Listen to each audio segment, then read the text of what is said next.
This happened not long after we moved into our house in 2003.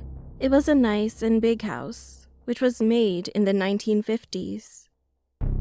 One day I was in my backyard watering the grass, and then out of the corner of my eye, I saw something that made me pause.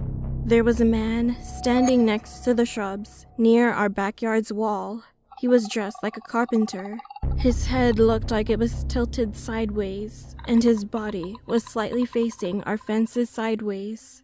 Then he saw me and smiled kindly at me. At first, I thought he was fixing someone's house, and that it was his job.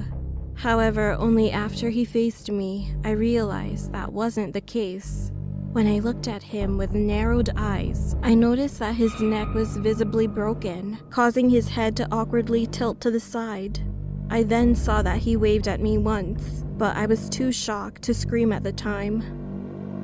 After I regained consciousness, I looked around, but he had vanished and had literally faded away.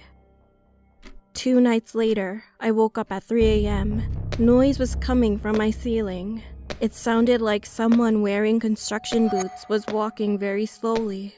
I started to freak out, thinking that it might be a thief. However, I suddenly realized that that part of the roof was so thin, which meant nobody could walk on it. The steps abruptly stopped after a while, and when I felt at ease, I heard another horrible sound. I heard a sharp scream that sounded like a man, then a loud thud, as if someone had dropped on my ceiling, followed after. I covered my head with a blanket. My hands and whole body shivered, and after 10 minutes of nothing, I peeked outside. It was completely quiet.